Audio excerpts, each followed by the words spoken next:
Καλησπέρα και από εμένα. Ονομάζομαι Β' Ευδοκιάδου και μαζί θα δούμε το BIMAPS και τον τρόπο που υπολογίζουμε αντικειμενικές αξίες. Πριν μπούμε λοιπόν μέσα για να δούμε τον τρόπο που υπολογίζουμε αντικειμενικές αξίες, που όλοι λίγο πολύ θα έχετε προσπαθήσει τώρα οι νέοι συμβολιογράφοι να κάνετε υπολογισμούς και θα έχετε βρει σημεία που δυσκολεύεστε, να δούμε τον μίνι οδηγό που έχουμε, ο οποίος, αν τον κατεβάσετε και το διαβάσετε, υπάρχει μέσα στο πρόγραμμα, θα σας βοηθήσει σε πάρα πολλά σημεία και θα σας λύσει πάρα πολλές απορίες σε σχέση με τον υπολογισμό των εντύπων και τον διαχωρισμό των συστημάτων. Πριν μπούμε λοιπόν μέσα στην αναζήτηση, πατάμε το μίνι με μικρά ελληνικά γράμματα, στο φακουδάκι αναζήτηση και βγαίνει εδώ αυτός ο μίνι οδηγός. Μόλις πατήσω επάνω στα περισσότερα και ανοίξω αυτόν τον οδηγό, τώρα έχει ανοίξει το browser, μπορείτε να τον κατεβάσετε, να τον εκτυπώσετε, οτιδήποτε. Έχει εδώ πάρα πολλές πληροφορίες για τη συμπλήρωση των εντύπων, για το πώς κάνουμε σωστά αναζήτηση. Θα σας τα πω και εγώ εννοείται τους τρόπους αναζήτησης και το πώς μπαίνουμε στα φύλλα και πώς υπολογίζουμε. Αλλά καλό είναι να έχετε και το έντυπο κατά νου για να μπορείτε να ανατρέχετε ανά πάσα στιγμή. Θα πάω κάτω-κάτω σε αυτόν τον οδηγό λοιπόν και θα αρχίσω να αναλύω τα τρία συστήματα που έχουμε, το αντικειμενικό, μεικτό και αλφαγής, για να καταλάβουμε σε ποια περίπτωση χρησιμοποιούμε το κάθε σύστημα. Αν υποθέσουμε λοιπόν ότι αυτός ήταν ο χάρτης της Ελλάδας, έτσι αυτό το αυγοειδές σχήμα, έχουμε τρία συστήματα τα οποία τα βλέπετε και μέσα στο πρόγραμμα. Τα ακίνητα εντός ΑΠΑ, τα ακίνητα εντός σχεδίου πόλης αλλά εκτός ΑΠΑ που είναι το μεικτό σύστημα και τα ακίνητα εκτός σχεδίου πόλης τα οποία είναι το αγροτεμάχιο. Τι σημαίνει τώρα το καθένα από αυτά και ποιες είναι οι διαφοροποιήσεις τους. Τα ακίνητα εντός ΑΠΑ είναι πάντα για οικισμούς, οι οποίοι είναι εντός του σχεδίου πόλεως και οι οικισμοί, οι οποίοι έχουν αντικειμενικό σύστημα. Και τι σημαίνει αυτό? Ότι το Υπουργείο, κατά τα έτη που βγάζει διάφορα ΦΕΚ με την αναθεώρηση των αντικειμενικών αξιών, προσθέτει και νέους οικισμούς, υπάρχουν και προϋφιστάμενοι οικισμοί και ότι όλοι αυτοί οι οικισμοί, οι οποίοι λέμε ότι είναι εντός ΑΠΑ, δηλαδή εντός αντικειμενικού προσδιορισμού αξίας ακινήτων, έχουν πολύ συγκεκριμένα στοιχεία σε σχέση με τον υπολογισμό της αξίας. Πολύ συγκεκριμένα δηλαδή σετ συντελεστών. Τι αφορούν αυτά τα σετ συντελεστών? Την τιμή ζώνης καταρχάς, γιατί πάντα όταν είμαι εντός αντικειμενικού ανήκω σε μια κυκλική ζώνη. Διάφορους άλλους κανόνες που καθορίζουν μετά την κυκλική ζώνη, δηλαδή την τιμή που ξεκινάμε, την αρχική που βλέπουμε στο πρόγραμμα όταν πατάμε προβολή συντελεστών. Το συντελεστή εμπορικότητας του δρόμου στον οποίο έχουμε πρόσωψη ή στους δρόμους αντίστοιχα. Το συντελεστή αξιοποίησης οικοπαίδου που αυτός έρχεται με κάποιο άλλα στοιχεία μέσα από το πρόγραμμα. Θα σας τα δείξω επάνω στους χάρτες πώς έρχονται όλες αυτές οι τιμές. Και όλοι αυτοί οι συντελεστές και κάποιες άλλες τιμές όπως η τιμή οικοπαίδου και η κάλυψη του ισογείου που βγαίνουν σε συνάρτηση με το συντελεστή αξιοποίησης οικοπαίδου. Οπότε βλέπουμε αυτούς τους συντελεστές που έρχονται από κάτω όταν πατάμε προβολή συντελεστών ανάλογα με το οικοδομικό μας τετράγωνο. Τα πράγματα άπαξ και είμαστε εντός αντικειμενικού και έχουμε εντοπίσει το σωστό οικοδομικό τετράγωνο, είναι πολύ πιο εύκολο από ό,τι στα υπόλοιπα συστήματα γιατί είναι πιο συγκεκριμένα. Δηλαδή έχουμε επιλέξει τις προσώψεις μας, αν έχουμε κτίσμα, το κτίσμα μας και που βλέπει αυτό, το οικόπεδό μας αντίστοιχα και προχωράμε. Αυτό που πρέπει να προσέχετε πάρα πολύ και θα σας δείξω που μπορεί να γίνει το λάθος στο αντικειμενικό είναι ο τρόπος που εισάγεται την πληροφορία. Δηλαδή τις προσώψεις, το τι έχουμε καταλάβει ότι είναι πρόσωψη και όλα αυτά. Τώρα, το αντικειμενικό σύστημα βγάζει μια μεικτή αξία ακινήτων. Δηλαδή, τα έντυπα ε1, 2, 4 και 5 αφήνω το ε3 στην άκρη γιατί αναφερόμαστε στο οικόπεδο. Τα υπόλοιπα 4 λοιπόν έντυπα του αντικειμενικού συστήματος, του εντός ΑΠΑ, βγάζουν μια μεικτή αξία. Τι σημαίνει αυτό? Ότι το έντυπο που θα έχουμε κάνει για το κτίσμα μας, για τον ντουβάρια δηλαδή τον τρόπο κατασκευής, την παλαιότητα και ούτω καθεξής, εμπεριέχει μέσα και την αναλογία του οικοπαίδου, δηλαδή το κομμάτι του οικοπαίδου στο οποίο πατάει επάνω. Οπότε, σε κάποιες περιπτώσεις δεν χρειάζεται να ασχοληθούμε καθόλου με το οικόπεδο και θα δούμε ποιες είναι αυτές. Σε αντίθεση με το αντικειμενικό σύστημα τα εντός ΑΠΑ, το μεικτό σύστημα βγάζει μια καθαρή αξία κτίσματος. Και όταν λέμε μεικτό, τι εννοούμε? Τα ακίνητα τα οποία είναι εντός σχεδίου πόλης, όπως λέει και εδώ ο μίνι οδηγός, αλλά εκτός ΑΠΑ. Δηλαδή, μπορεί να είμαι και εντός κάποιου οικισμού, θα δούμε και τέτοιο οικισμό, ο οποίος όμως οικισμός δεν έχει μπει ποτέ μέχρι στιγμή στο αντικειμενικό σύστημα. Άρα εκεί έχει εφαρμογή για τα κτίσματα το μεικτό σύστημα. Τα έντυπα K1, K2, K3 και ούτω καθεξής. Τα έντυπα στο μεικτό σύστημα, πέρα από τα τρία πρώτα έντυπα που είναι K1, K2, K3 όπως βλέπετε εδώ, υπάρχουν και τα έντυπα K4 έως K9. Αυτά είναι ειδικά έντυπα Δηλαδή αναφέρονται σε ειδικά κτίρια και για να τα χρησιμοποιήσουμε θα πρέπει να έχουν ειδική άδεια κτίσματος και ειδική άδεια λειτουργίας. Και έχουν εφαρμογή τα έντυπα του μεικτού συστήματος από K4 έως K9 σε όλα τα συστήματα. Θα σας το πω με λεπτομέρειες όταν φτάσουμε πιο μέσα για να μην σας μπερδέψω από τώρα. Τώρα, τα κτίσματα που βγαίνουν με το μεικτό σύστημα έχουν μια καθαρή αξία κτίσματος, δηλαδή ξεκάθαρα για τον τρόπο που έχει κατασκευαστεί το κτίσμα μας, το ντουβάρι, η παλαιότητα και όλοι οι υπόλοιποι συντελεστές που μπορεί να έχει το συγκεκριμένο ακίνητο. Τα κτίσματα που βγαίνουν με μεικτό σύστημα μπορούν να πατάνε και σε οικόπεδα, είναι τα λεγόμενα συγκριτικά στοιχεία, που λέει και εδώ καθορίζονται από πίνακες συγκριτικών στοιχείων της τοπικής ΔΟΗ, όπου δεν υπάρχει έντυπο και γίνεται χρήση του ε3 με συντελεστές χρήστη. Και θα μπορούν βασικά να πατήσουν και πάνω σε αγροτεμάχιο. Το μεικτό σύστημα το χρησιμοποιούμε στο αγροτεμάχιο. Γιατί? Όταν έχουμε έναν αγρό και αυτός ο αγρός έχει πάνω κτίσμα, με τα μόνα έντυπα που μπορούν να βγουν τα κτίσματα που είναι πάνω στον αγρό, είναι τα έντυπα του μεικτού συστήματος. Οπότε προχωρώντας προς τα έξω, από μέσα προς τα έξω στο σχεδιάγραμμα που βλέπουμε, καταλαβαίνουμε και λίγο τη λογική. Ότι όσο πιο δεμένος είναι ο πυρήνας της πόλης, να το πω έτσι, τα αστικά κέντρα και βγαίνοντας πιο έξω στις κοινότητες και μετά ακόμα πιο έξω στις δημοτικές ενότητες, τα συστήματα πηγαίνουν με αυτή τη λογική πάνω κάτω. Ότι όσο πιο έξω είμαστε, όσο πιο μικρές είναι οι κοινότητες και οι οικισμοί και έχουν και πολύ λίγους κατοίκους, πολλοί από αυτούς δεν είναι στο αντικειμενικό σύστημα, οπότε έχουν εφαρμογή τα άλλα δύο, το μεικτό και το αλφαγής. Και για να μην σας κουράζω, γιατί είναι πάρα πολύ κουραστικό και για εσάς να μονολογώ, γιατί προφανώς και θα έχετε απορίες και δεν μπορείτε να με ρωτήσετε, θα πάω να τα δούμε όλα αυτά με παραδείγματα. Οπότε κλείνω από εδώ τον οδηγό και πηγαίνω να κάνω αναζήτηση.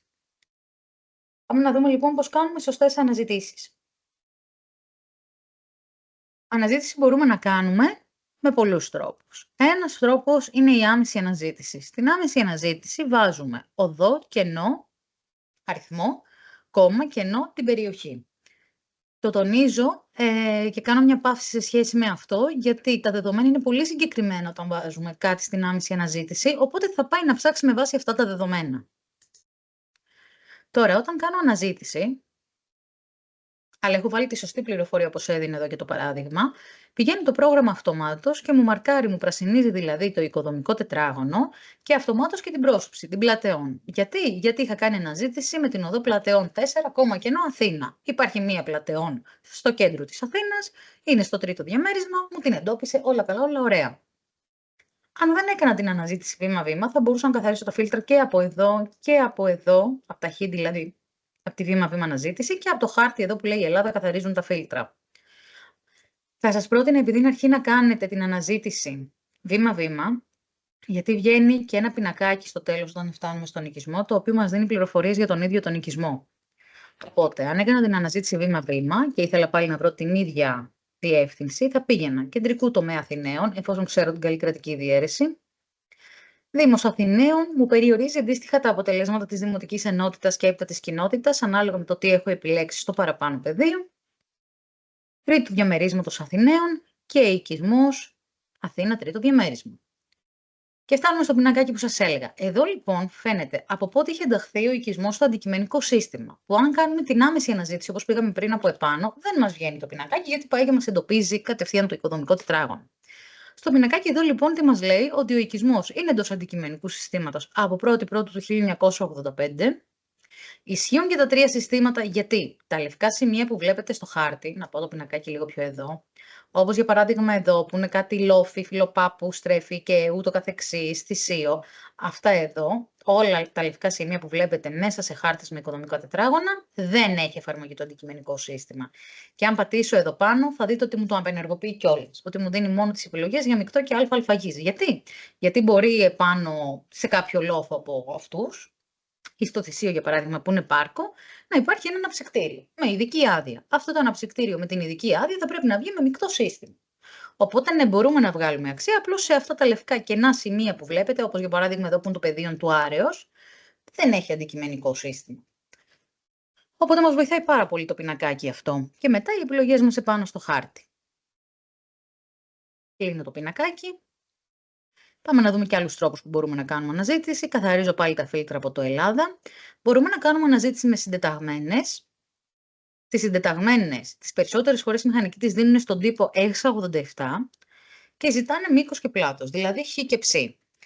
Τώρα θα μου πείτε ποιο χ και ψ θα βάλω, γιατί πάντα δίνουν μια λίστα η οποία έχει τα άκρα και μπορούν να έχουν πάρα πολλές τιμές. Από οποιαδήποτε σειρά και αν διαλέξετε, εγώ να σας πω την αλήθεια, πάντα από την πρώτη σειρά παίρνω ένα χ και ένα ψ, που να είναι στην ίδια σειρά, τα ορίζω στο πρόγραμμα και με βοηθάει πάρα πολύ γιατί μου εντοπίζει ακριβώς το ακίνητο και βοηθάει πάρα πολύ στα αγροτεμάχια, βοηθάει πάρα πολύ στο να δούμε αν ένα ακίνητο είναι εντός ορίων του οικισμού, οπότε είναι πολύ βοηθητικό εργαλείο για συντεταγμένες.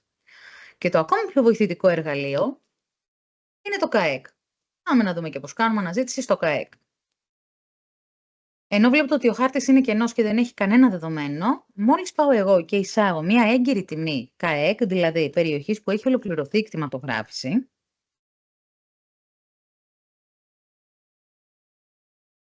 και πατήσω OK, αυτομάτως πάει και μου βγάζει την πινέζα για το πού είναι αυτό το ακίνητο για το οποίο έχω βάλει το ΚΑΕΚ. Μόλις επιβεβαιώσω εγώ, γιατί βλέπω και τους γύρω δρόμους, μου ανοίγει το OpenStreetMap, όπως βλέπετε εδώ πέρα, είναι αυτό το κουμπάκι, γιατί εσείς συνήθως βλέπετε αυτή την εικόνα των χαρτών με την αρρύθμιση των οικοδομικών τετραγώνων. Όταν του βάζουμε το ΚΑΕΚ, μας ανοίγει το OpenStreetMap και μας λέει και τους γύρω δρόμους. Οπότε πρέπει να πατήσουμε πάνω στο οικοδομικό τετράγωνο, να επιβεβαιώσουμε ότι όντως είναι αυτό με το ΚΑΕΚ που βγήκε εδώ πέρα. Και μόλις το κάνουμε αυτό, έχει συμπληρωθεί όλη η καλλικρατική διαίρεση δίπλα. Βγάζω και το εικονίδι για να βλέπετε τα τετράγωνα. Ξέρω ποιος είναι ο αριθμός του οικοδομικού τετραγώνου και μετά μπορώ να προχωρήσω κανονικά, να ορίσω τις προσώψεις μου για οικόπεδο, για κτίσμα και να προχωρήσω αντίστοιχα να βγάλω την κατοικία μου και ούτω καθεξής. Οπότε το ΚΑΕΚ είναι σωτήριο. Βέβαια δεν το έχουν όλες οι εκδόσεις, να σας ενημερώσω γι' αυτό, το έχουν οι Advanced και οι Enterprise, η στάνταρ έκδοση, και αυτό μπορείτε να το δείτε εδώ πάνω που λέει B-Maps, 4 σε εσάς θα λέει στους υπολογιστές σας. Λέει αν είναι Enterprise ή Advanced η έκδοση που έχετε πάρει Standard. Στη Standard δεν υποστηρίζεται η λειτουργία του ΚΑΕΚ, αλλά εντάξει, υπάρχουν τρόποι να σας βοηθήσουμε και μπορείτε να βοηθηθείτε και από τις συντεταγμένες. Πάμε τώρα, εφόσον είπαμε το γενικό πλαίσιο για το πώς κάνουμε αναζήτηση, που είναι το α και το ω, να βρούμε καταρχάς το ακίνητό μας που βρίσκεται, να πούμε τι είναι όλα αυτά τα περίεργα που βλέπουμε πάνω στους χάρτες. Και μπορεί να μην ξέρετε τι είναι και είναι πάρα πολύ πιθανό αυτό, γιατί είναι πάρα πολλές πληροφορίες και πάρα πολλοί κανόνες.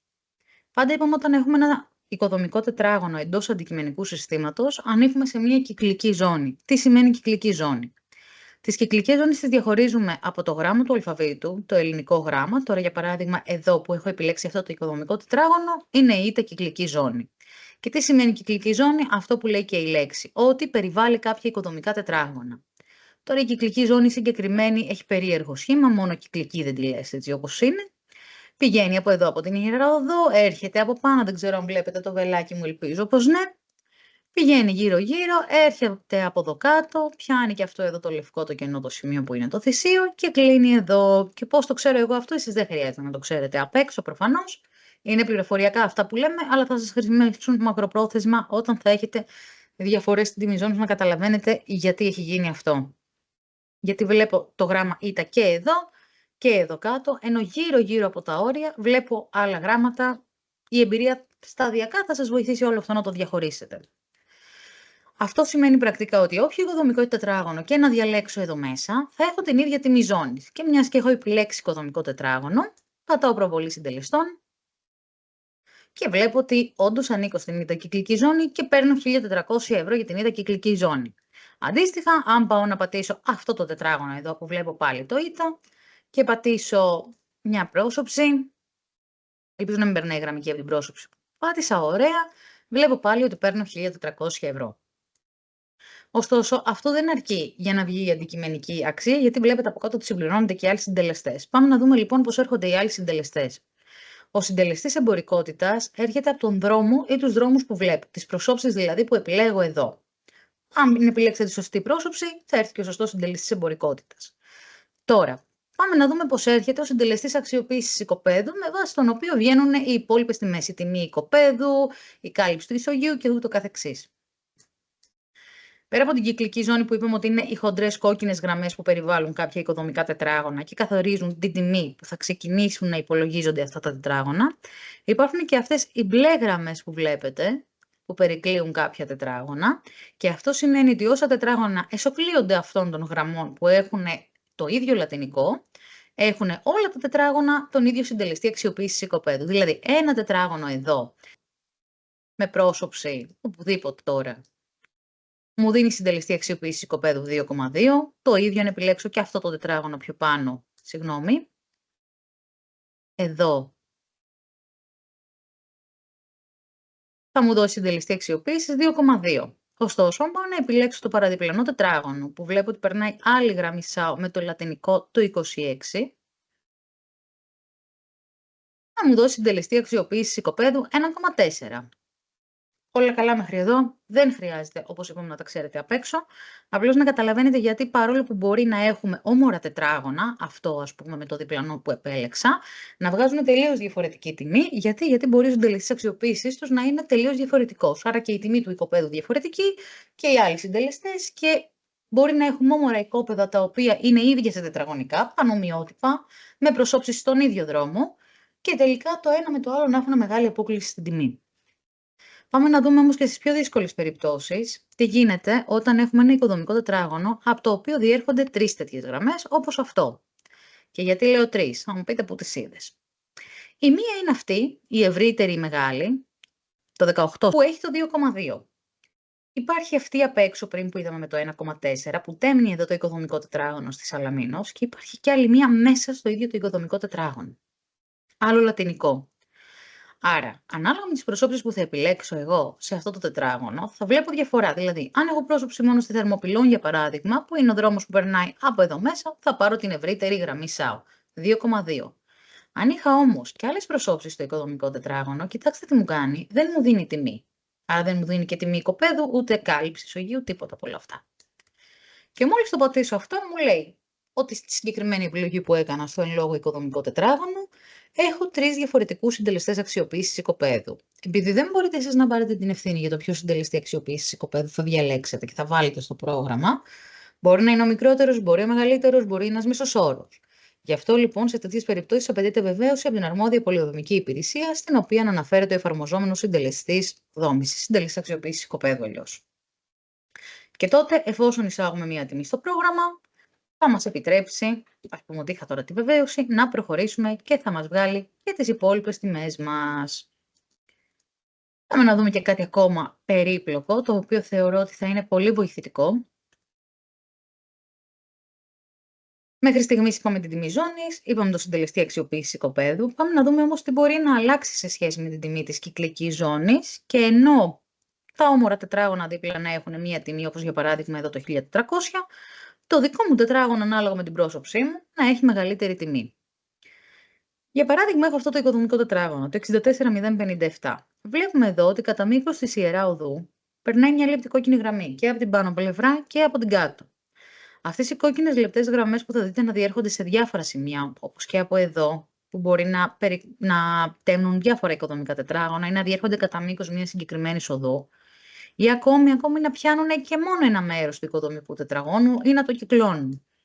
Αυτές είναι λεγόμενες γραμμικές ζώνες. Και για να μην σας κουράσω με τους κανόνες για τις γραμμικές και τις κυκλικές ζώνες, επειδή είναι πάρα πολλοί και υπάρχουν διαφορετικοί τρόποι που λαμβάνονται υπόψη ανάλογα με το έντυπο, δηλαδή άλλος κανόνας ισχύει για τη γραμμικότητα στην κατοικία, άλλος για το οικόπεδο. Όλες αυτές οι πληροφορίες μπορώ να σας δείξω πού να τις βρείτε και να διαβάσετε τους κανόνες και σταδιακά να μπαίνετε στη λογική του αντικειμενικού ώστε να τον αποδομήσετε και να τον κατανοήσετε πλήρως και σταδιακά να γίνει όλο αυτό το κτήμα σας. Πάντως εδώ, στην περίπτωση για παράδειγμα μιας κατοικίας, θα δούμε πώς λειτουργεί η γραμμική ζώνη. Ας πούμε ότι έχω ένα οικόπεδο το οποίο βλέπει στην Αγία Σιλάου και έχει και ένα κτίσμα. Η Αγία Σιλάου είναι ο δρόμος που περνάει από εδώ πάνω. Ένας καθαρός δρόμος, δεν έχει τίποτα. Πολύ ωραία οικόπεδο, προβολή συντελεστών, 1.400 ευρώ η ήττα κυκλική. Ωστόσο, εγώ την χάνει να έχω γωνιακό οικόπεδο εδώ πέρα και να έχει το οικόπεδό μου πρόσωψη στην Ιερά Οδό επίσης. Οπότε με αυτές τις δύο προσώψεις, το οικόπεδό μου θα μπει με τιμή 1.650 ευρώ. Γιατί βλέπει εδώ το πρόγραμμα ότι από την Ιερά Οδό περνάει μια γραμμική ζώνη και η γραμμική ζώνη υπερτερεί της κυκλικής ζώνης. Στη συγκεκριμένη περίπτωση, οπότε αλλάζει η τιμή με την οποία θα υπολογίσω το οικόπεδο. Ωστόσο, αν εγώ έχω και ένα κτίσμα εδώ πέρα, αλλά το κτίσμα μου δεν βλέπει στην Ιερά Οδό, βλέπει όμως το οικόπεδό μου, το κτίσμα μου θα μπει με άλλη τιμή, με 1.400 ευρώ. Άρα, Όταν θα πηγαίνετε να κάνετε δηλώσεις, και γιατί σας το λέω αυτό, ότι θα σας φανεί χρήσιμο, κυρίως το My Property. Το My Property, όταν πάτε να βάλετε ένα ακίνητο, να το εισάγετε με το ATAC του, αυτό πηγαίνει και διαβάζει τα δεδομένα με τα οποία έχει καταχωρηθεί. Διαβάζει λοιπόν τα δεδομένα που ισχύουν για το οικόπεδο. Είναι πολλές οι περιπτώσεις που γίνεται καταχώρηση ακινήτου με οικόπεδο και το My Property διαβάζει την τιμή που έχει το οικόπεδο, αλλά όχι το κτίσιμο. Δηλαδή μπορεί να σας βγάλει και για το κτίσιμο, αντί για 1.400 που είναι η σωστή τιμή, τη 1.650. Εκεί λογικά θα απορρίσετε για το τι πρέπει να κάνετε. Ποιος έχει το λάθος. Δεν υπάρχει λάθος, απλώς όταν βάζετε και εκεί ένα συγκεκριμένο δεδομένο, πηγαίνει και διαβάζει την τιμή του οικοπαίδου. Οπότε εσείς πρέπει να ξέρετε τους κανόνες, γι' αυτό λέω ότι θα τους διαβάσετε να τους κάνετε κτήμα σας, και εκεί θα μπορείτε να παρέμβετε με το χέρι σας και να αλλάξετε την τιμή, το επιτρέπει αυτό το My Property ούτως ή άλλως, και να βάλετε τη σωστή τιμή. Και εφόσον τα είπαμε όλα αυτά, πάμε να δούμε και πώς υπολογίζουμε ένα φύλλο. Θα πάω στην επαγγελματική στέγη, γιατί έχει και το πατάρι. Η κατοικία είναι πιο απλή, τα ίδια βήματα, απλώς δεν έχει το πατάρι, αλλά καλό είναι να το δούμε. Κάτι που ξέχασα να σας πω. Πάντα όταν πάμε να υπολογίσουμε ένα φύλλο υπολογισμού, μας νοιάζει, παίζει πολύ μεγάλο ρόλο η ημερομηνία. Διότι, αν μιλάμε για αγοραπολισία ή μεταβίβαση, κρατάμε την τρέχουσα ημερομηνία. Αν μιλάμε όμως για θάνατο, θα πρέπει να βάλουμε την ημερομηνία του θανάτου. Οπότε, αν είχαμε ένα θάνατο 3 χρόνια πριν, η τιμή από 1.400 θα ήταν 1.050 ευρώ. Οπότε παίζει τεράστιο ρόλο να βάλουμε το σωστό δεδομένο. Επίσης, αν θέλετε να δείτε κάθε πότε άλλαξαν οι αντικειμενικές αξίες, δηλαδή πότε γίνανε οι αναπροσαρμογές τους, μπορείτε να πατήσετε αυτό το ερωτηματικούλι δίπλα από την ημερομηνία και να ανοίξει αυτός ο πίνακας που λέει τα έτη που γίνανε οι αναπροσαρμογές με ακριβή ημερομηνία, που το 15 δεν έγινε 1η του 15, έγινε 21 Πέμπτου του 15. Άρα, εγώ αν έχω ένα θάνατο 20 Πέμπτου του 15, πηγαίνει με άλλη τιμή. Και από 21 Πέμπτου με άλλη τιμή. Οπότε λίγο προσοχή εδώ στα διαστήματα. Στο μεικτό σύστημα αντίστοιχα που έχουν αναθεωρηθούν από το 2007, ευτυχώς θα έλεγα, και στο άλλο αλφαγής αντίστοιχα από το 2008. Οπότε και από εδώ μπορείτε αυτό το πινακάκι να το έχετε συμβουλευτικά, να ξέρετε σε ποιο διάστημα απευθύνεστε. Λοιπόν στο σήμερα, ας πούμε ότι είχαμε τώρα να κάνουμε μια αγοραπολισία. Πατάω πάντα προβολή συντελεστών για να πάρει το πρόγραμμα τα δεδομένα που έχω ορίσει και να διαλέξει τις σωστές τιμές και μετά αντικειμενική αξία, εφόσον είμαι εντός αντικειμενικού συστήματος. Είμαστε στο έντυπο λοιπόν της επαγγελματικής στέγης. Τι μας λέει? Την τιμή εκκίνησης που είναι η τιμή ζώνης, β, συντελεστής πρόσωψης. Έβαλε ότι η επαγγελματική μου στέγη έχει πρόσωψη σε έναν δρόμο, οπότε έχει πάρει το συντελεστή 1. Για να δείτε και αν έχει πάρει το σωστό συντελεστή το πρόγραμμα, που δεν θα έχει κάνει λάθος, αλλά για να σιγουρεύεστε εσείς όσο περνάει ο καιρός, μπορείτε σε κάθε επιλογή που κάνετε στο πρόγραμμα να πατάτε δίπλα στον υπερσύνδεσμο. Ανοίγει και από εδώ ένας βοηθητικός οδηγός, που δεν είναι σαν το mini οδηγό, αυτός είναι πιο αναλυτικός σε σχέση με όλες τις παραγράφους, είναι ένα manual δηλαδή, που υπάρχουν μέσα στο κάθε έντυπο επιμέρους. Οπότε, για τον κάθε συντελεστή που βλέπετε σε παρένθεση, παράγραφος 202, 203 και ούτω καθεξής, αν πατήσετε επάνω, σας λέει πότε συμπληρώνετε, για ποιο λόγο, οπότε έτσι σιγουρεύεστε κι εσείς για την επιλογή σας. Παρακάτω έχει το συντελεστή ορόφου. Ας πούμε ότι βγάζω μια ισόγεια κατοικία, το αφήνω 0. Αν είναι όροφος, θα αλλάξω όροφο. Παίζει πολύ μεγάλο ρόλο ο όροφος, γιατί αλλάζει ο συντελεστής ορόφου, όπως βλέπετε εδώ πέρα, και αλλάζει τιμή. Ας πούμε λοιπόν ότι έχουμε μια ισόγεια επαγγελματική στέγη. Παρακάτω με ρωτάει αν έχω συντελεστές ειδικών συνθηκών. Αν δεν γνωρίζετε κάτι από το μηχανικό, δεν επιλέγετε τίποτα από αυτά. Εκτός αν γνωρίζετε κάπου ότι η επαγγελματική στέγη είναι διατηρητέα, ναι, μπορεί να είναι ένα νεοκλασικό κτίριο και να είναι πάνω από 80 έτη.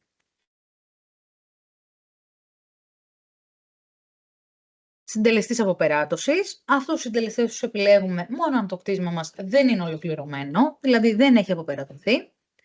Πάντα επιλέγουμε το στάδιο που έχει μόλις ολοκληρωθεί, για παράδειγμα των οπτοπληθοδομών.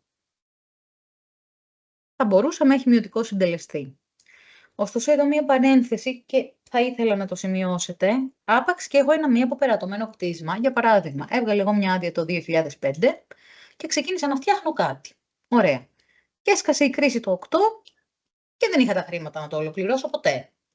Αλλά επειδή το είχα φτάσει σε ένα στάδιο πολύ καλό, για παράδειγμα των επιχρησμάτων, είχα δώσει και αριθμό παροχής ρεύματος. Δεν μιλάω για το εργοταξιακό, μιλάω κανονικά να έχει ρολόι το ακίνητό μου, γιατί περίμενα ότι θα το ολοκληρώσω και θα μπω μέσα. Δεν μπήκα ποτέ όμως. Άπαξ λοιπόν για το ακίνητό μου είναι ηλεκτροδοτημένο, έχει αριθμό παροχής, θεωρείται αποπερατωμένο. Άρα, Οι μειωτικοί συντελεστές εδώ της αποπεράτωσης δεν έχουν καμία εφαρμογή. Θεωρείται λοιπόν πλήρως αποπερατωμένο. Έπειτα μας ζητάει το μήκος της πρόσωψης της επαγγελματικής στέγης. Ως μήκος πρόσωψης εννοούμε τη βιτρίνα και τα ανοίγματα που μπορεί να έχει η επαγγελματική στέγη. Ας πούμε ότι έχω μια βιτρίνα 5 μέτρα. Και από εδώ ορίζει το κριτήριο βάθους. Και ότι η επαγγελματική μου στέγη είναι 50 τετραγωνικά. Όλα καλά μέχρι εδώ. Και έχω και ένα πατάρι. 20 τετραγωνικά. Ενώ η επαγγελματική μου στέγη είναι 50 ο κύριος χώρος και 20 ο βοηθητικός στο πατάρι, δηλαδή 70 τετραγωνικά, βλέπω εδώ ότι μου κάνει ένα σύνολο επιφανειών και μου λέει ότι είναι 56 στην παράγραφο 214. Γιατί ο βοηθητικός χώρος του παταριού απομειώνεται. Αλλιώς θα ήταν και αυτός κύριος και θα τα βάζαμε επάνω. Παρακάτω μας λέει τον τρόπο κατασκευής. Δηλαδή, αν είναι από σκελετό, σκυρόδεμα, ξυλομέταλλο, είναι το σύνηθες, που δεν μειώνει και την αξία. Αν είναι οτιδήποτε άλλο, πρέπει κάποιος να μας έχει βεβαιώσει γι' αυτό, κάπου να γράφετε, για να είστε καλυμμένοι.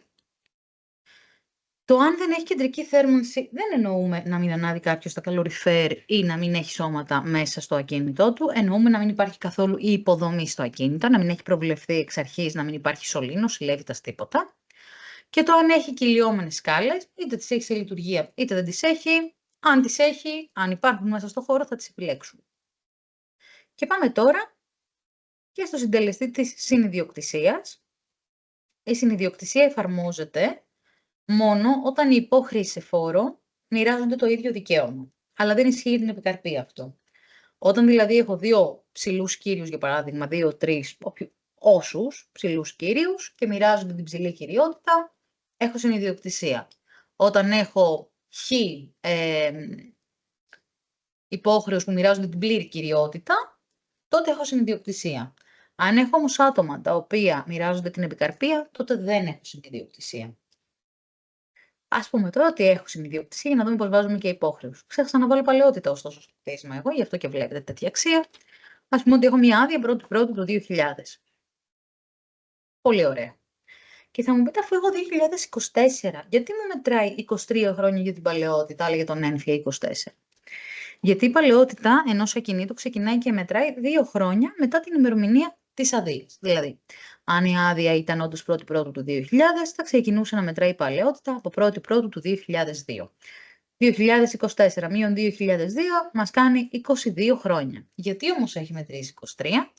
Γιατί υπάρχει και ένας υπολογισμός ακρίβειας εξαμήνου, ο οποίος λέει ότι άπαξ και έχει παρέλθει το εξάμηνο της τρέχουσας χρονιάς, γιατί μετράει και τα εξάμηνα, τώρα ας πούμε έχουμε 7ο το 24. Έχει περάσει το πρώτο εξάμηνο του 24.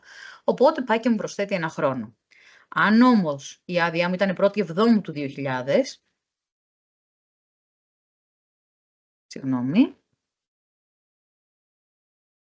βλέπω ότι όντως μου μετράει 22 χρόνια, γιατί σου λέει δεν έχει περάσει και κάποιο έξτρα εξάμηνο, αλλά για τον ένφια συνεχίζει και μετράει 24. Και έτσι έχουμε βγάλει την αντικειμενική αξία του ακινήτου μας. Πάμε να πούμε ότι αυτή η επαγγελματική στέγη ήταν και σε ένα οικόπεδο επάνω και πρέπει να βγάλουμε και αξία για το οικόπεδο. Επιλέγουμε το οικόπεδο, προβολή συντελεστών και πάμε στην αντικειμενική αξία. Τώρα πάμε να δούμε τους λόγους που υπολογίζουμε το έντυπο του οικοπέδου. Καταρχάς, ο βασικός λόγος, κύριος, που υπολογίζουμε ένα έντυπο οικοπέδου είναι να έχουμε ένα δόμητο οικόπεδο. Τα πράγματα είναι εύκολα. Εδώ έχουμε επιλέξει τις προσώψεις, έχουν έρθει οι συντελεστές, ορίζουμε την επιφάνεια του οικοπέδου, πατάμε ένα tab. Αν είναι συνιδιοκτησία, OK, βάζουμε και το συντελεστή της συνιδιοκτησίας, που είναι εδώ κάτω. Βάζουμε μετά τους υπόχρεους και τελειώσαμε. Αυτή είναι η εύκολη περίπτωση. Άλλη μια εύκολη περίπτωση είναι να έχουμε κάθετη στο οικόπεδο. Και όταν λέμε κάθετη, δεν εννοώ το κτίσμα που ισχύει νομικά και συμβολιογραφικά υφίσταται σαν όρος, εννοώ το κομμάτι της γης. Να έχει γίνει σύσταση καθέτου. Στον αντικειμενικό η εφαρμογή είναι για τη γη, η κάθετη, όχι για το κτίσμα. Οπότε, αν έχω κάθετη σύσταση καθέτου ιδιοκτησίας, επιλέγω είναι κάθετη ιδιοκτησία και ορίζω τα τετραγωνικά της καθέτου. Ας πούμε ότι εδώ σε αυτά τα 500 τετραγωνικά έχω 3 κάθετες, μία 200 και άλλες 2 από 150. Ούτως ή άλλως έχω πει ότι είναι και συνιδιοκτησία, μπορούν να το έχουν 3 υπόχρεοι, ο καθένας από μία κάθετη. Τώρα λοιπόν, μόλις έχω βάλει και τα τετραγωνικά της καθέτου, ο υπολογισμός δεν γίνεται για τα 500 τετραγωνικά. Το 500 το κρατάει ως πληροφορία το πρόγραμμα, αλλά γίνεται για την ίδια μου την κάθετη. Μέχρι εδώ είπαμε τον υπολογισμό οικοπαίδου και τον υπολογισμό κάθετης οικοπαίδου, αδόμητα αυτά. Πάμε να δούμε τώρα τι γίνεται που εγώ έχω κτίσματα πάνω στην κάθετη ενός οικοπαίδου. Δηλαδή αυτό που σας ζορίζει, που βλέπω πολύ και από την εξυπηρέτηση, από την υποστήριξη, σύσταση οριζοντίου επικαθέτου. Δεν είναι κάτι τρομακτικό. Αν έχω σύσταση οριζοντίου επικαθέτου και πρέπει να βγάλω οικόπεδο για κάποιο λόγο, είτε γιατί έχω υψούν, είτε γιατί πρέπει να βγάλω υπολοιπόμενο, όπως λέει εδώ η παράγραφος Σ, στο σύνολο μέχρι την εξάντληση συντελεστή δόμησης, όπως έχω ορίσει τα δεδομένα μου παραπάνω, δεν πειράζω κάτι, πηγαίνω απλώς και κάνω τη σωστή επιλογή. Πριν φτάσω όμως εκεί, πρέπει να βάλω και το μήκος της πρόσωψης του οικοπαίδου. Γιατί το μήκος της πρόσωψης του οικοπαίδου μπορεί να δημιουργήσει ένα κριτήριο πάχθους και αυτό να ρίξει την αξία του οικοπαίδου πολλές φορές. Συνήθως τα μακρόστενα οικόπεδα που έχουν πολύ μικρή πρόσωψη μπορεί να είναι πολύ μεγάλα σε τετραγωνικά. Τώρα, αν είχα μια σύσταση οριζοντίου επικαθέτου, η οποία τύχανε να είναι και υψούν για να το κάνουμε ακόμα πιο ενδιαφέρον, ένα μελλοντικό υψούν δηλαδή μιας οριζόντιας ιδιοκτησίας, ένα μελόκτιστο, με όποιους τρόπους το βλέπετε αυτό στα συμβόλαια, θα πηγαίναμε στην πρώτη περίπτωση, δηλαδή στον υπολογισμό αξίας σε ποσοστό οικοπαίδου σε υφιστάμενη ή μελλοντική επιφάνεια κτίσματος. Πατάω συνέχεια στο πινακάκι γιατί για το μελλοντικό δεν με ενδιαφέρει ο υπολογισμός που κάνει, θα σας το δείξω για το υπολοιπόμενο. Τότε λοιπόν, αν είχα μια μελλοντική οριζόντια σε ένα οικόπεδο με σύσταση καθέτου, δηλαδή πάνω σε μία κάθετη, θα πήγαινα και θα έβαζα μόνο τα μελλοντικά τετραγωνικά που θα μου έλεγε ο μηχανικός. Δηλαδή, θα μου έλεγε ο μηχανικός ότι μπορείς να χτίσεις για παράδειγμα 40 τετραγωνικά τρίτου ορόφου. Πολύ ωραία. Βάζω τα 40 τετραγωνικά εδώ στο πεδίο του αριθμητή του κλάσματος, γιατί για κλάσμα πρόκειται, με εξίσωση πάνω. Και τα βάζω στη συνολική επιφάνεια ορόφου ή ορόφων που έχουν προσμετρηθεί στο συντελεστή δόμησης. Αν είχα επέκταση μελλοντική ισογείου, θα το έβαζα δίπλα στο κουτάκι που λέει επιφάνεια ισογείου προσμετράται στο συντελεστή δόμησης. Αν είχα υπόγεια, που τα υπόγεια συνήθως δεν προσμετρώνται στο συντελεστή δόμησης, θα το έβαζα στην επιφάνεια ορόφου ή ορόφων που δεν έχει προσμετρηθεί στο συντελεστή δόμησης. Για μελλοντικό πάντα, στην πρώτη περίπτωση. Υπάρχει όμως πιθανότητα να είχα και εγώ ένα οικογενειακό κτίσμα επάνω στην κάθετη, μια ατελή σύσταση για παράδειγμα, γιατί στα οικογενειακά κτίσματα και να κάνουν σύσταση συνήθως είναι ατελείς, δηλαδή όταν είναι πρώτος ισόγειο, πρώτος και δεύτερος όροφος, μιλάμε για ατελή σύσταση τις περισσότερες φορές. Και σε αυτές τις περιπτώσεις υποχρεούμε να δω αν έχω και υπόλοιπο οικοπαίδου. Γιατί αν υπάρχει υπόλοιπο οικοπαίδου, κάποιος πρέπει να το φορολογηθεί αυτό. Το έχει ένας, το έχουν δύο, το έχουν πάρει εξαδιαιρέτου. Έχουν πάρει οριζόντιες, αν υπάρχει έστω και αυτή η ατελή σύσταση, πρέπει να το φορολογηθούν ανάλογα με τα χιλιοστά που έχει κάθε οριζόντιος στο οικόπεδο. Και συγκεκριμένα στην κάθετη του οικοπαίδου, γιατί έχουμε βάλει εδώ ότι κάνουμε όλους μας τους υπολογισμούς με βάση αυτή την κάθετη που είναι 200 τετραγωνικά. Πηγαίνω τότε στη δεύτερη περίπτωση στην παράγραφο Ι, όπου βγαίνει ένα πινακάκι που πρέπει να το προσέξω, γιατί με ρωτάει. Στο κτίριο υπάρχει όροφος ή όροφοι που δεν έχουν προσμετρηθεί στο συντελεστή δόμησης. Του λέω βεβαίως, εγώ σε αυτό το κτίσμα, το οικογενειακό, σε αυτή την ατελή σύσταση, έχω ένα υπόγειο 100 τετραγωνικά. Πολύ ωραία. Βγάζει λοιπόν εδώ το συντελεστή που πρέπει να πάρει να τραβήξει το έντυπο στον παρονομαστή του κλάσματος. Με ρωτάει μετά αν έχει γίνει μεταφορά του συντελεστή δόμησης σε συγκεκριμένο οικόπεδο. Πολύ πιο δύσκολη και σπάνια περίπτωση να έχει αγοράσει κάποιος ένα οικόπεδο, μία άρτιο μη οικοδομήσιμο, να το έχει συνενώσει με το διπλανό που μπορεί να είχε από πριν και να πάρει από εκεί συντελεστή δόμηση. Μπλέκει το πράγμα, μην ασχοληθείτε σε αυτή τη φάση. Αν χρειαστεί, εδώ είμαστε να σας βοηθήσουμε. Και αυτό το εικονιδιάκι εδώ για τα ισόγεια ανοίγει μόνο όταν ο συντελεστής εμπορικότητας είναι πάνω από 1. Τώρα είναι 1, οπότε γι' αυτό και είναι απενεργοποιημένο και να πατήσω πάνω δεν μπορώ να κάνω κάτι. Πατάω λοιπόν συνέχεια, έχουν έρθει εδώ οι σωστοί υπολογισμοί από κάτω στον παρονομαστή και τώρα καλούμε να βάλω τα υπόλοιπα υφιστάμενα κτίσματα που έχω επάνω στην κάθετή μου για να δω αν όντως έχω υπολοιπόμενο ή όχι στο οικόπεδο ή έχω εξαντλήσει συντελεστή δόμησης. Και λέω, έχω και 200 τετραγωνικά εγώ στους ορόφους και έχω και 100 τετραγωνικά στο ισόγειο. Έχω εξαντλήσει το συντελεστή δόμησης. Τι μου λέει εδώ το πινακάκι? Ότι τα τετραγωνικά που δώσατε οδηγούν στο συμπέρασμα ότι ήδη έχει εξαντληθεί ο συντελεστής δόμησης, δηλαδή έχουν χτιστεί παραπάνω τετραγωνικά μέτρα κτίσματος από αυτά που επέτρεπε ο συντελεστής δόμησης. Τι να κάνω, να ολοκληρωθεί ο υπολογισμός της παραγράφου και να μηδενιστεί η συνολική αξία του ακινήτου? Να αγνοηθήσει η εξάντληση του συντελεστή δόμησης και να πραγματοποιηθεί ο υπολογισμός? Η διαφορά με αυτά τα δύο είναι ότι στο ένα θα σας βγάλει 0, Στο άλλο θα σας βγάλει κατά πόσο έχει υπερβεί κάποιος το συντελεστή δόμησης. Αρνητικά πάντα δεν αφαιρείται αυτή η αξία από κάτω. Η ενδιάμεση επιλογή που λέει να αγνοηθεί η παράγραφος είτε και να ληφθεί υπόψη το 15% επί της αξίας του ακινήτου, ακόμα δηλαδή και αν έχει εξαντληθεί ο συντελεστής δόμησης, χρειάζεται σε κάποιες σπάνιες περιπτώσεις για κάτεχρες εκτισίες, για πληστηριασμούς ενδεχομένως, γενικά κάπου που μπορεί να μην έχουμε όλα τα δεδομένα ή να μην είμαστε σίγουροι και να μας ζητηθεί. Οπότε, ή την πρώτη ή την τρίτη επιλογή. Αν πατήσω εγώ στην τρίτη επιλογή, μου λέει: ορίστε, έχει ξεπεράσει τόσο το συντελεστή δόμησης κατά 6%, δηλαδή αναλογεί σε αυτή την αξία. Δεν αφαιρείται αυτή η αξία από κάπου, γιατί ούτως ή άλλως το παραπάνω που έκτισα το έχω φορολογηθεί μέσα από τα έντυπα των κτισμάτων. Ας πούμε όμως ότι δεν είχα εξαντλήσει το συντελεστή δόμησης και ότι είχα 50 τετραγωνικά στο ισόγειο και 100 στους ορόφους. Βλέπετε εδώ ότι στο ίσον μου λέει 0,3939 και θα μου πείτε τι είναι αυτό, πολύ λογικά. Αυτό είναι το πόσο ακόμη μπορώ να εκμεταλλευτώ το οικόπεδο μέχρι να εξαντληθεί ο συντελεστής δόμησης, δηλαδή τι μου απομένει να χτίσω. Το ένα εδώ, το ένα μείον δηλαδή, που λέει παράγραφος, ή τα δύο περίπτωση, το κουτάκι το δεύτερο. Το ένα είναι το ολόκληρο οικόπεδο, μείον τα υφιστάμενα κτίσματα στον αριθμητή και στον παρονομαστή, οι συντελεστές που έχουν έρθει με βάση το επιδομικό τετράγωνο και τα δεδομένα που συμπληρώσαμε στο πινακάκι που βγήκε πριν και μου λέει ότι έχω να χτίσω άλλο 39% του οικοπαίδου, το οποίο αντιστοιχεί σε αυτή την αξία. Και μετά εγώ, αν είχα και δύο υπόχρεους αυτή την κάθετη, θα βάζα εδώ τους υπόχρεους, θα βάζα τα ποσοστά, θα αποθήκευα το φύλλο μου και όλα καλά. Πάμε λοιπόν τώρα να δούμε και πώς υπολογίζουμε στο μεικτό σύστημα και πότε. Ας πούμε για παράδειγμα ότι έχω εγώ ένα ακίνητο σε έναν οικισμό που ο οικισμός είναι το άνω θωρικό. Ωραία. Έχω βάλει εδώ πέρα στη διαίρεσή μου, στη διοικητική μου διαίρεση, τον οικισμό, όπως μου τον έχει πει ο μηχανικός, όπως τον έχω από τον τίτλο, άνω θωρικό. Μου βγαίνει εδώ το πινακάκι που μου λέει ότι ο οικισμός δεν έχει αντικειμενικό. Δεν πήγε ποτέ στον αντικειμενικό. Πολύ ωραία, τι κάνω, έχω ένα κτίσμα. Μια μονοκατοικία.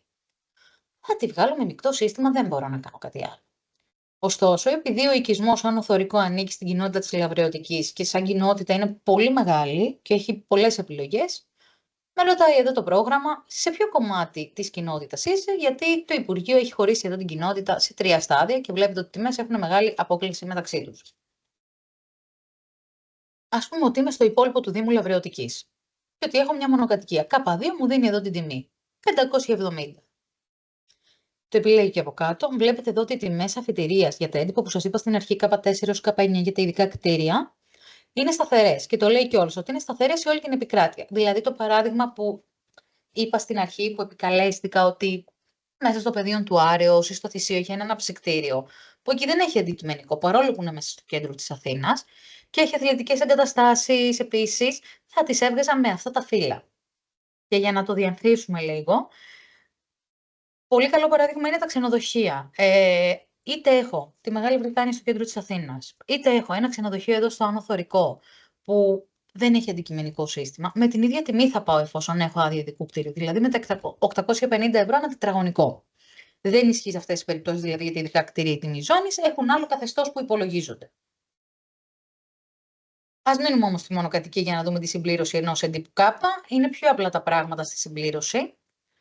Καθώς εδώ δεν παίζει ρόλο ούτε ο συντελεστής ορόφου, άρα δεν μας νοιάζει αν έχω όροφο πρώτο, δεύτερο, τρίτο, δέκατο, γιατί δεν παίζει ρόλο κάποιο συντελεστής από κάτω. Επίσης, δεν χρειάζεται γι' αυτόν τον λόγο να βγάζουμε και ξεχωριστό έντυπο ανόροφου, άπαξ και το ακίνητό μας όλο είναι με την ίδια άδεια, είτε έχει έναν όροφο, είτε 3 είτε 5, και μιλάμε για μονοκατοικία, μπορούν να μπουν όλα τα τετραγωνικά μέσα στο ίδιο φύλλο και η βοηθητική χώρη επίσης και η πισίνα. Είναι ένα έντυπο αυτό και των ξενοδοχείων και των αθλητικών εγκαταστάσεων που έχουν μέσα την επιλογή για πισίνα. Οπότε εδώ έχω πάρει την τιμή από την κοινότητα, την πολλαπλασιάζει με ένα συντελεστή, αυτά έχει πει το Υπουργείο, και λέω ότι έχω 200 τετραγωνικά κύριους χώρους που είναι η κατοικία μου. Ότι έχω και 100 ισόγειες αποθήκες και έχω και 100 παρακολουθήματα από κάτω, τα οποία είναι υπόγειοι χώροι, βοηθητικοί, λεβιτοστάσοι, μηχανοστάσοι, πιλωτές και όλα αυτά. Μπορώ να τα βάλω μέσα σε ένα φύλλο, δεν χρειάζεται να κάνω ξεχωριστό φύλλο για κάθε χρήση. Έχω μονοκατοικία, είναι όλα καλά, είναι όλα με την ίδια άδεια, οπότε με ένα φύλλο ξεμπερδεύω. Και έχω και μια πισίνα, γιατί είμαι εκεί ωραία στο αναθωρικό, θέλω να έχω και μια πισίνα, να βουτάω πριν μπω στη θάλασσα. Βάζω και την πισινούλα. Εδώ βλέπουμε ότι τα ρεαλιστικά μας τετραγωνικά, γιατί λέω ρεαλιστικά, αυτά που υπάρχουν τα υφιστάμενα στην πραγματικότητα είναι 200 και άλλα 100 και άλλα 140, 440 τετραγωνικά. Ωστόσο εδώ έχει έρθει και μου λέει ότι έχω 301 τετραγωνικά. Και αυτό γιατί? Επειδή βάζουμε όλα τα τετραγωνικά μέσα στο φύλλο, τους κυρίους χώρους δεν τους απομειώνει. Ωστόσο, όλοι οι υπόλοιποι, επειδή είναι βοηθητικοί χώροι, ο καθένας έχει το δικό του μειωτικό συντελεστή. Άρα, παίρνει τα δεδομένα της στήλης αυτής, της δεύτερης, απομειωμένα μετά τον πολλαπλασιασμό με το μειωτικό συντελεστή και μου δίνει ένα τελικό σύνολο. Αυτό είναι το λεγόμενο σύνολο ισοδύναμης ανοιγμένης επιφάνειας. Το τονίζω γιατί θα δούμε πού θα μας χρησιμεύσει στο αγροτεμάχιο. Παρακάτω με ρωτάει πράγματα τα οποία πάλι θα πρέπει να μου τα έχει πει ο μηχανικός, δηλαδή αν υπάρχει κεντρική θέρμανση, αν έχει κλιματισμό και ούτω καθεξής. Από ότι είναι κατασκευασμένο, εδώ μας δίνει και περισσότερες επιλογές, αν δείτε. Πολύ περισσότερες επιλογές και πολλούς μειωτικούς συντελεστές που μπορούν να λειτουργήσουν και συνδυαστικά, να πέσει δηλαδή κατά πάρα πολύ αξία. Ας πούμε τώρα ότι όντως είναι με μια άδεια, ένα κανονικό ακίνητο αποσπυρόδεμα ξύλο μέταλλο και ούτω καθεξής. Και λέω ότι έχω άδεια 1η του 2010 το έφτιαξα. Τώρα, αν υπάρχει κάποιο συντελεστή ειδικών συνθήκων, όπως είπαμε και πριν στο αντικειμενικό, ισχύουν τα ίδια πράγματα. Δεν επιλέγω συντελεστή ειδικών συνθήκων, αν κάποιο δεν μου έχει πει ότι μπορώ να τον επιλέξω. Δηλαδή, αν δεν μου λέει ο μηχανικός, κάποια από όλα αυτά που αναφέρει το έντυπο. Και τελείωσα με το έντυπο μου, το έχω φτιάξει εδώ. Μια χαρά έβγαλα την αξία μου για αυτή την ωραία μου μεζονέτα στο ανθορικό. Τώρα όμως, επειδή είπαμε ότι τα έντυπα κάπα βγάζουν καθαρή αξία κτίσματος, δηλαδή η γη πάνω στην οποία πατάει επάνω δεν έχει φορολογηθεί. Πρέπει να πάω και να βγάλω και ένα έντυπο για το αγροτεμάχιο, γιατί πατάει σε αγροτεμάχιο, είναι το σχεδίο εκεί πέρα, ο οικισμός δεν έχει μπει ποτέ στο αντικειμενικό. Πατώ λοιπόν το ΑΑΓ. Και εδώ αρχίζουν και ζορίζουν τα πράγματα. Και γιατί το λέω αυτό? Αν είχαμε μόνο μία τιμή, εδώ όπως στην αρχική βασική αξία, θα ήταν όλα καλά. Θα μπαίναμε με αυτή την τιμή μέσα στο φύλλο και θα ήμασταν απολύτως σίγουροι. Οι τιμές που βλέπετε εδώ, όλες αυτές που έχουν έρθει, η Άβα, η Εύα, η απόσταση από τη θάλασσα, έχουν έρθει από το επίπεδο της κοινότητας, από την κοινότητα της Λαυρεωτικής. Και επειδή, όπως προείπα, είναι μια τεράστια κοινότητα παραθαλάσσια, βλέπετε ότι έχει αρκετές επιλογές και με τελείως διαφορετικές τιμές. Δηλαδή, είναι διαφορετικό να μπει μέσα στο έντυπο με το 58 ευρώ ανά τετραγωνικό επί του συντελεστές που έχει μέσα το έντυπο και διαφορετικό να μπει με 13 ή με 9. Καμία σχέση στο πώς θα βγει η αξία. Πάντα λοιπόν μια κοινότητα έχει την αρχική βασική αξία, τώρα η κοινότητα της Λαυρεωτικής έχει το 9. Και έπειτα με ρωτάει, η δική βασική αξία περιγραφή δρόμου. Αν ήταν μόνο μία, θα την έβγαζε επάνω ή μία απόσταση από τη θάλασσα. Εδώ έχουν διαχωρίσει και το γυαλό, όπως διαχώρισαν και την κοινότητα σε 3 στάδια, οπότε μου βγάζει και τις αντίστοιχες επιλογές. Και λέω ότι όντως εγώ βλέπω στη Λεωφόρο Βουλιαγμένης, εκεί στο Άνω Θωρικό έχω τη μεζονέτα μου, εγώ τη βίλα μου με την πισίνα μια χαρά, όπου έχω πολύ μεγαλύτερη τιμή. Αλλά είμαι και 100 μέτρα από τη θάλασσα. Και είμαι στην περίπτωση εδώ, στο 58. Έχω επιλέξει δηλαδή στο πρόγραμμα τις 3 τιμές. Το 9, την αρχική βασική αξία μου που έρχεται ούτως ή άλλως, την ειδική βασική αξία δρόμου και την ειδική βασική αξία που έρχεται από τη θάλασσα. Βλέπετε εδώ πριν μπούμε στο φύλλο ότι μου λέει ειδική βασική αξία 58. Με αυτό λοιπόν θα μπει στο φύλλο. Η ειδική βασική αξία υπερτερεί πάντα της αρχικής βασικής αξίας, ακόμα και αν είναι μικρότερη. Υπάρχουν περιπτώσεις οικισμών που όντως η ειδική βασική αξία μπορεί να είναι μικρότερη από την αρχική βασική αξία, πιο σπάνιο, και υπερτερεί η ειδική βασική αξία, η μικρότερη δηλαδή τιμή. Για να ανοίξουμε λοιπόν και το φύλλο του αγροτεμαχίου. Μπαίνοντας λοιπόν στο φύλλο του αγροτεμαχίου, έχω επιλέξει από αυτούς τους συντελεστές μου, βλέπω αρχική συνολική αξία 58, έχω μπει με τη σωστή τιμή. Αν υπάρχει συνειδιοκτησία, με ρωτάει απευθείας το έντυπο. Από πάνω το επιλέγω. Έπειτα, αν βλέπω σε κάποιο δρόμο εθνική, επαρχιακή, αγροτική, κοινοτική, δημοτική, επιλέγω την αντίστοιχη περίπτωση. Και μου λέει, για το τοπικό διαμέρισμα υπάρχουν προσώψεις σε οδούς με ΕΒΑ. Μα εγώ την ΕΒΑ δεν την επέλεξα απ' έξω. Ναι, την επέλεξα. Ωστόσο, μου βγάζει τον πίνακα, γιατί η συγκεκριμένη περιγραφή που βγάζει εδώ έχει πάρα πολλούς δρόμους μέσα, για να σιγουρέψω την επιλογή μου. Και του πατάω OK. Οπότε τώρα έχει πολλαπλασιάσει τα 58 ευρώ επί το μειωτικό συντελεστή, επί το 1,30 που είναι ο συντελεστής της Εθνικής Επαρχιακής Οδού. Επί τον συντελεστή της θάλασσας που του είπα ότι είναι 100 μέτρα μέχρι 100 μέτρα από τη θάλασσα. Οπότε από εκεί που ξεκίνησα με 58 ευρώ ανά τετραγωνικό, σας εξηγώ τώρα πώς διαμορφώνεται η τελική τιμή, βλέπω ότι η τελική μου τιμή για να ξεκινήσω να συμπληρώνω το αγροτεμάχιο μου, γιατί ακόμα δεν το έχω συμπληρώσει, τα δεδομένα του εισάγω, έχει διαμορφωθεί πάνω από το διπλάσιο στα 122,15. Και τώρα πάω στη βασική αξία. Και λέω ότι εγώ έχω ένα αγροτεμάχιο 2.000 μέτρα εδώ. Πάρα πολύ ωραία. Βλέπετε ότι η αξία εκτινάχθηκε. Λογικό. Αγροτική μονοετής καλλιέργεια, αυτό είναι το στάνταρ που επιλέγουμε, εκτός αν έχουμε ελιές και πούμε ότι έχουμε πολυετή καλλιέργεια. Αν πούμε όμως ότι έχουμε ελιές, που ανεβαίνει και άλλο η αξία, γιατί έχει εδώ μεγαλύτερο συντελεστή, δεν θα μπορέσω να κάνω οικοπαιδική αξία και περαιτέρω αξιοποίηση. Οπότε εγώ, επειδή έχω χτίσει πάνω σε αυτόν τον αγρό, δεν έχω ελιές, έχω 5 δέντρα, άρα δεν μετράει. Θα πάω λοιπόν και θα προχωρήσω παρακάτω. Πάω λοιπόν να συμπληρώσω και τη σελίδα της οικοπαιδικής αξίας. Λοιπόν, τη σελίδα της οικοπαιδικής αξίας τη συμπληρώνουμε μόνο όταν έχουμε κτίσμα. Η πρώτη προϋπόθεση είναι άνω των 15 τετραγωνικών και πρέπει να ισχύει μία από τις άλλες δύο προϋποθέσεις που μου εμφανίζει εδώ το πρόγραμμα. Δηλαδή, είτε να είμαι εντός γενικών πολεοδομικών σχεδίων οικισμού για τους οποίους δεν έχουν οριστεί όροι δόμησης, είτε αν είμαι εκτός γενικού πολεοδομικού σχεδιασμού, να έχω πρόσωψη σε εθνική επαρχιακή οδό ή απόσταση από τη θάλασσα ή και τα δύο. Του λέω εγώ ναι. Έχω μία από αυτές τις δύο περιπτώσεις. Έχω και το κτίσμα, άρα προχωράω στον υπολογισμό. Και τώρα μας χρησιμεύει αυτό που είπαμε στα έντυπα K. Σύνολο ισοδύναμης ανοιγμένης επιφάνειας μέγεθος οικοδομής. Εδώ λοιπόν μου ζητάει να βάλω το σύνολο της ισοδύναμης ανοιγμένης επιφάνειας που έχει προκύψει από τα κτίσματα που έχω, από τα έντυπα δηλαδή που έχω φτιάξει, το οποίο είναι 301. 301 λοιπόν. Ωραία. Ανεβαίνει κι άλλο η αξία μου, λογικό. Παρακάτω μου λέει για ποιο λόγο συμπληρώνει η σελίδα της οικοπαιδικής αξίας, δηλαδή τι χρήση έχει το κτίσμα που μου έχεις βάλει εδώ τα τετραγωνικά. Λέω κτίριο κατοικιών μονοκατοικιών. Αν είχα επαγγελματική στέγη, θα βάζα αυτό και ούτω καθεξής. Αυτά αφορούν τον ένφια, δεν ασχολείστε σε αυτή τη φάση. Εδώ αυτά σας αφορούν. Αν για παράδειγμα τώρα είχα παλαιότητα πάνω από 30 χρόνια, θα το επέλεγα και θα μου έριχνε την αξία στο μισό της οικοπαιδικής. Και εφόσον έχω τελειώσει και από εδώ, πηγαίνω στην περαιτέρω αξιοποίηση. Περαιτέρω αξιοποίηση συμπληρώνω για τους ίδιους λόγους. Βέβαια, προϋπόθεση εδώ δεν είναι το κτίσμα, δεν μας νοιάζει. Μπορεί, αν είχα το ίδιο αγροτεμάχιο χωρίς κτίσμα, να συμπλήρωνα τη συνολική αλφαγή στη βασική αξία και την περαιτέρω αξιοποίηση. Δεν θα συμπλήρωνα την οικοπαιδική, γιατί δεν θα είχα κτίσμα. Άρα προχωράω στο μήνυμα.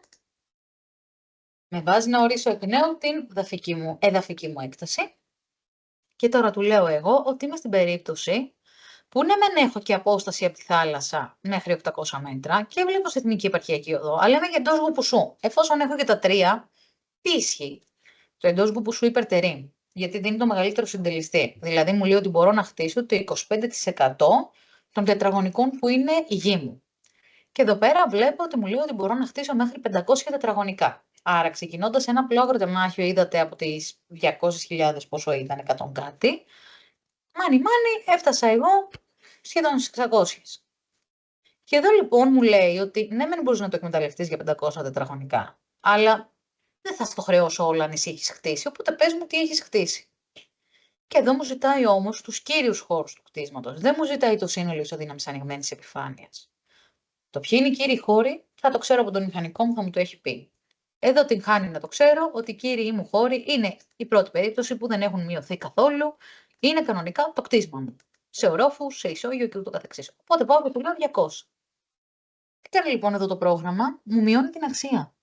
Γιατί? Μου λέει ότι μπορείς να εκμεταλλευτείς τον αγρό σου για 500 τετραγωνικά, τον έχεις εκμεταλλευτεί ήδη για 200, άρα έχεις τη δυνατότητα ακόμη να χτίσεις 300 τετραγωνικά, να τον εκμεταλλευτείς δηλαδή περαιτέρω. Οπότε εγώ πάω και σου βάζω μια υπεραξία σε αυτό τον αγρό, γιατί έχεις ακόμα δυνατότητα εκμετάλλευσης. Είναι κάτι σαν το υπολοιπόμενο του οικοπαίδου, αλλά όχι. Είναι αυτό το ότι σου μένει ακόμα να χτίσεις, σου βάζω μια αξία. Αυτά, δεν θέλω να σας κουράσω παραπάνω. Κρατήστε τις βασικές πληροφορίες. Πολύ βοηθητικός, όπως είπαμε, επαναλαμβάνω, είναι ο μίνι οδηγός. Είναι οι παράγραφοι μέσα από τα έντυπα που δίνουν υπερσύνδεσμο και σας εξηγούν τι κάνει το κάθε έντυπο.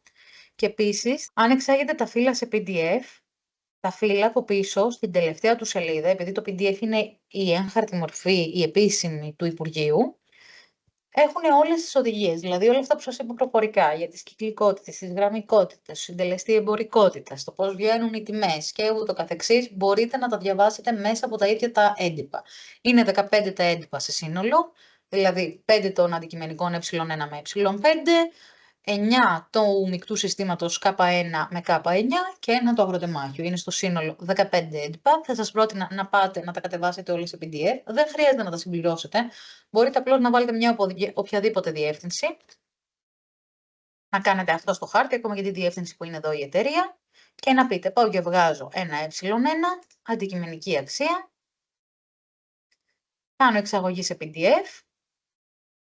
Και το εκτυπώνετε ή το αποθηκεύετε σε ένα φάκελο στην επιφάνεια εργασίας. Και το κάνετε αυτό για όλα τα έντυπα. Εδώ λοιπόν βλέπετε τους συντελεστές που σας έλεγα για τους ορόφους, τους συντελεστές για την εμπορικότητα, τους συντελεστές μεγέθους, τους συντελεστές παλαιότητας, όλες τις οδηγίες. Και εδώ το πιο σημαντικό κατά με, και από εδώ έμαθα να σας πω την αλήθεια, τα περισσότερα και μετά εμπειρικά, είναι για το πώς συμπληρώνω το έντυπο. Οι οδηγίες του κάθε έντυπου. Δεν είναι ίδια η τελευταία σελίδα, μοιάζει σε όλα τα έντυπα, δεν είναι ίδια. Το κάθε έντυπο έχει τις δικές του οδηγίες.